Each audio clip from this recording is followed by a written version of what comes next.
عرب ممالک اس جنگ میں ہونے والے نقصان کا ہرجانہ ادا کریں گے، وہ ان سے ادا کروائیں گے، ایسا امریکی صدر ڈونلڈ ٹرمپ سوچ رہے ہیں۔ ایک خبر پچھلے دنوں میں لگاتار انٹرنیشنل میڈیا میں چلتی رہی، خبر یہ تھی کہ اس جنگ میں ایران کا جو نقصان ہوا ہے، سیز فائر کی جو شرطیں ہوگی، جنگ بندی کے لیے جو شرائط طے کی جائے گی، تو اس میں ایران کی طرف سے مطالبہ ہوگا کہ امریکہ جنگ میں ہونے والے نقصان کا ہرجانہ ادا کرے۔ ادھر یہ بھی خبر اس کے ساتھ چلتی رہی کہ امریکہ خود اس جنگ میں ہونے والے نقصان کا ہرجانہ ادا نہیں کرے گا، بلکہ وہ عرب کے شیوخ سے، عرب حکومت سے اس جنگ میں ہونے والے نقصان کا ہرجانہ ادا کروائے گا، اور ایران نے اپنی شرطوں میں اس کو پرائیورٹی کی بنیاد پر شامل رکھا، اور 3-4 دن پہلے ایران نے امریکہ سے ہرجانہ ادا کرنے کی جگہ عرب دیشوں سے مطالبہ کر دیا کہ وہ ہمارا ہرجانہ ادا کرے، اور اب باضابطہ امریکی صدر نے بھی اس طرف اشارہ کر دیا ہے۔ حالانکہ اس جنگ میں دیکھا جا رہا ہے کہ خود عرب ممالک کا بھی بہت زیادہ نقصان ہوا ہے۔ اب اس جنگ کا فاتح کون ہوگا، اس جنگ کا ونر کون ہوگا، اس بات کو پوری دنیا جان چکی ہے، لیکن اگر امریکہ ایران کو ڈائریکٹ ہرجانہ ادا کر دے، نقصان کی تلافی کر دے، تو پھر امریکہ کو بھی کہیں پر یہ کہنے کا موقع نہیں ملے گا کہ ایران اس جنگ کا ونر نہیں ہے، بلکہ مانا یہی جائے گا کہ امریکہ نے بھی تسلیم کر لیا ہے کہ ایران نے ہی اس جنگ کو جیتا ہے، اور پوری دنیا میں ایران کی وکٹری ڈکلیئر ہو جائے گی۔ اس لیے امریکہ چاہ رہا ہے کہ وہ اکیلے اس جنگ کا ہرجانہ ادا نہ کرے، ڈائریکٹ وہ نہ کرے، بلکہ عرب ممالک سے ادا کرے۔ ایسے بھی عرب ممالک کا جو روپیہ ہے، ان کے پاس جو نیچرل ریسورسز ہیں، اس کا اچھا خاصا روپیہ امریکہ کے خزانے میں جاتا ہے۔ امریکہ اپنی اکنومی کو ہتھیار بیچ کر عرب دیشوں کے سہارے مضبوط کرتا ہے۔ ایران کا مطالبہ ہے امریکہ سے کہ سیز فائر اسی وقت ہوگی جب امریکہ ہرجانہ ادا کرے، اور اب امریکہ خود ہرجانہ ادا کرنے کی جگہ عرب دیشوں کو ہرجانہ ادا کرنے کے لیے کہہ رہا ہے۔ سے یہ بتانا ہے کہ اگر آپ اپنے علاقے میں کوئی اسکول قائم کرنا چاہتے ہیں، کوئی تعلیمی ادارہ کھولنا چاہتے ہیں، تو برینی اسٹارز فاؤنڈیشن کی مدد لیجئے۔ برینی اسٹارز فاؤنڈیشن بنگلورو کا اہم ترین ادارہ ہے۔ بنگلورو میں اس کے 4-5 اسکول ہیں، ملک کے دوسرے علاقوں میں ہیں، اور اسکول کھولنے میں یہ ادارہ آپ کی مدد کرے گا۔ آپ کا اپنا اسکول ہوگا، آپ کو اپنا پیسہ لگانا ہوگا، لیکن آپ کے اسکول کا نصاب کیا ہونا چاہیے، آپ کے اسکول کا طریقہ کار کیا ہونا چاہیے، کس طرح بچوں کو ٹرین کرنا ہے، یہ ساری ٹریننگ آپ کو برینی اسٹارز فاؤنڈیشن کی طرف سے دی جائے گی۔ ڈاکٹر ولی حیدر برینی اسٹارز فاؤنڈیشن کے ڈائریکٹر اور چیئرمین ہیں۔ دنیا کے 35-40 ملکوں کا دورہ انہوں نے کر رکھا ہے، اور انہیں اندازہ ہے کہ مونٹیسری میں کس طرح بچوں کو تعلیم دی جائے، کس طرح بچوں کی تربیت کی جائے، کیسے بچوں کو آگے بڑھایا جائے۔ تو آپ یہاں اسکرین پر دیے گئے نمبر پر رابطہ کر لیجئے۔ ڈاکٹر ولی حیدر کی طرف سے آپ کو مکمل سپورٹ ملے گا، ان کی ٹیم آپ کو گائیڈ کرے گی، اور اس سے بہتر موقع آپ کے پاس کچھ اور نہیں ہو سکتا ہے۔ ایران کے موجودہ سپریم لیڈر مجتبیٰ خامنئی کے ایڈوائزر اور مشیر محسن رضائی کا یہ بیان بھی سامنے آ چکا ہے کہ میری رائے یہ ہے کہ جنگ بندی ایکسٹینڈ نہ ہو، بلکہ دوبارہ امریکہ اور اسرائیل پر حملہ شروع ہو جائے، جنگ جاری رہے، تبھی امریکہ کی ہیکری نکلے گی، امریکہ کو اس کی اوقات کا پتہ چلے گا، کیونکہ امریکہ جیسے دیش پر بھروسہ نہیں کیا جا سکتا ہے۔ محسن رضائی کا باضابطہ یہ اسٹیٹمنٹ سامنے آ چکا ہے، بیان سامنے آ چکا ہے، جس میں انہوں نے کہا کہ جنگ بندی میں توسیع نہیں ہونی چاہیے، لیکن ایران کی جو پولیٹیکل لیڈرشپ ہے، جو ایران کے صدر ہیں، فورن منسٹر ہیں، پارلیمنٹ کے اسپیکر ہیں، سب سیز فائر چاہ رہے ہیں، جنگ بندی چاہ رہے ہیں، اور پاکستان کے عاصم منیر کا دورہ ہو جانے کے بعد سیز فائر پرماننٹ ہو جائے گی، اس کے جو اندازے ہیں بہت زیادہ یقینی ہو چکے ہیں، کیونکہ عاصم منیر نے ایران کا دورہ کیا، اس کے بعد وہ امریکہ کا دورہ کر رہے ہیں، اور ایران میں عاصم منیر جو پاکستان کے آرمی چیف ہیں، فیلڈ مارشل ہے، انہوں نے IRGC کا جو ہیڈ کوارٹر ہے اس کا دورہ کیا، ان کے آرمی چیف سے ملاقات کی، پارلیمنٹ کے اسپیکر محمد باقر قالباف سے ان کی ملاقات ہوئی، بات چیت ہوئی، فورن منسٹر عباس راغچی نے ایئرپورٹ پر جا کر ان کا استقبال کیا، اور عاصم منیر ایران گئے تھے فوجی لباس پہن کر، جو میسج تھا پوری دنیا کو بتانا تھا کہ پاکستان کی آرمی اس جنگ میں ایران کے ساتھ ہے، اسرائیل کے خلاف جنگ لڑنے کو تیار ہے۔ اسرائیل کو پاکستان نے سیدھا سیدھا میسج دیا کہ اگر تم یہ سمجھتے ہو کہ ایران تنہا ہے تو تمہاری بہت بڑی بھول ہے، بہت بڑی غلطی ہے۔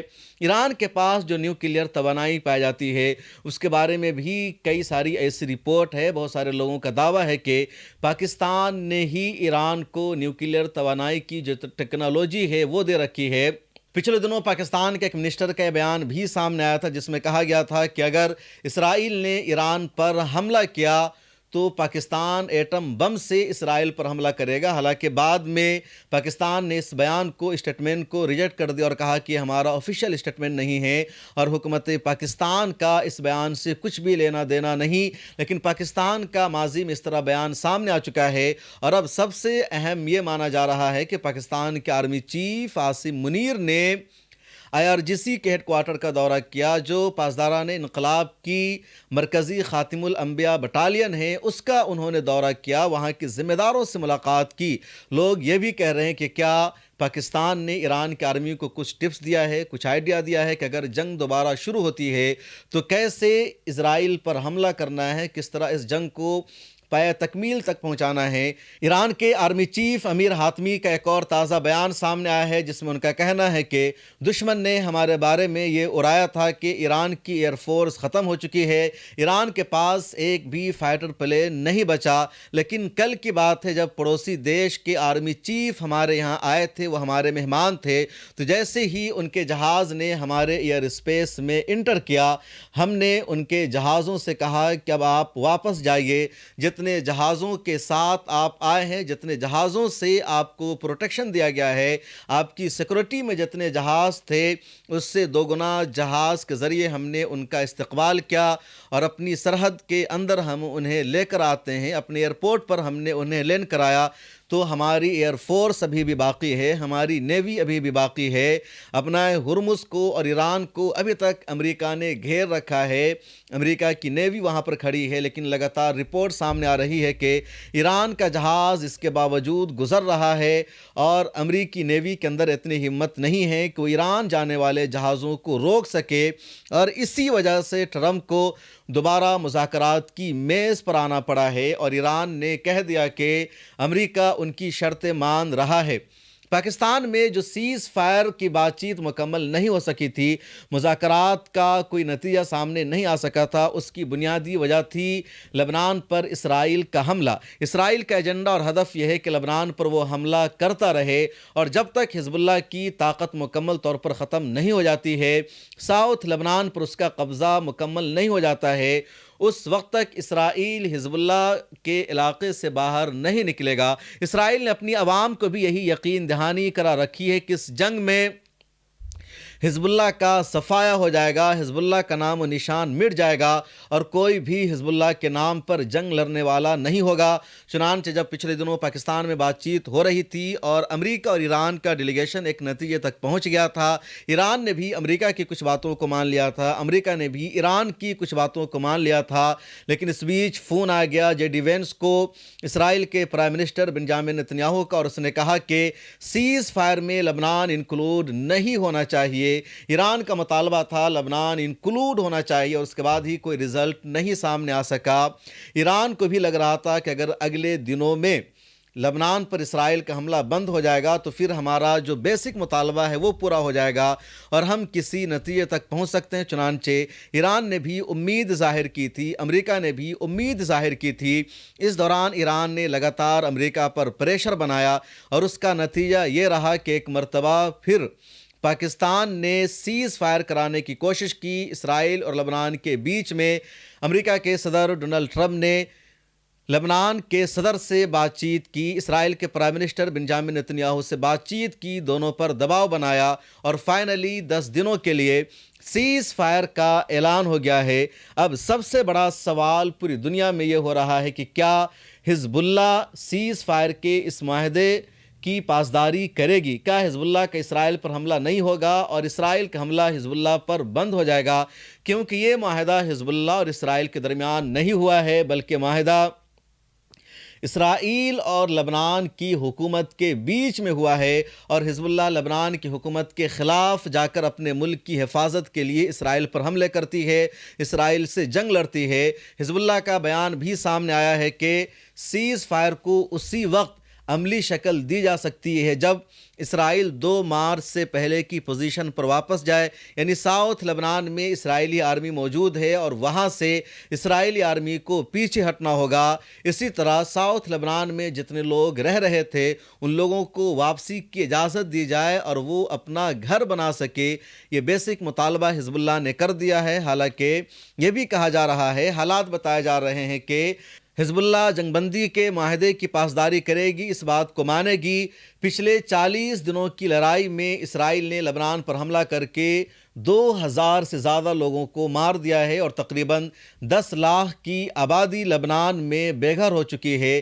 لبنان کا جتنا پل تھا، یعنی ساؤتھ لبنان کو ملک کے دیگر علاقوں سے جوڑنے والا جتنا پل تھا، برج تھا، ہر ایک کو حملہ کر کے اسرائیل نے تباہ کر دیا ہے، برباد کر دیا ہے۔ لیکن جو سب سے بڑی خبر ہے وہ یہ ہے کہ امریکی صدر ڈونلڈ ٹرمپ نے پاکستان جانے کی خواہش کا اظہار کیا ہے، باضابطہ تذکرہ کیا ہے، اور حامد میر نے 4-5 دن پہلے ہی بتا دیا تھا، اور اب امریکی صدر کہہ رہے ہیں کہ میں خود اسلام آباد جاؤں گا ڈیل پر سائن کرنے کے لیے، معاہدہ پر دستخط کرنے کے لیے، اور ہو سکتا ہے کہ امریکی صدر پاکستان پہنچ بھی جائے، کیونکہ ڈونلڈ ٹرمپ کچھ بھی کر سکتے ہیں، کچھ بھی پوسیبل ہے۔ آپ کو کیا لگتا ہے، کیا امریکی صدر پاکستان جائیں گے یا نہیں جائیں گے، یا یوں ہی امریکی صدر بول رہے ہیں؟ اپنی رائے لکھیے۔ مجھے دیجیے اجازت، اللہ حافظ۔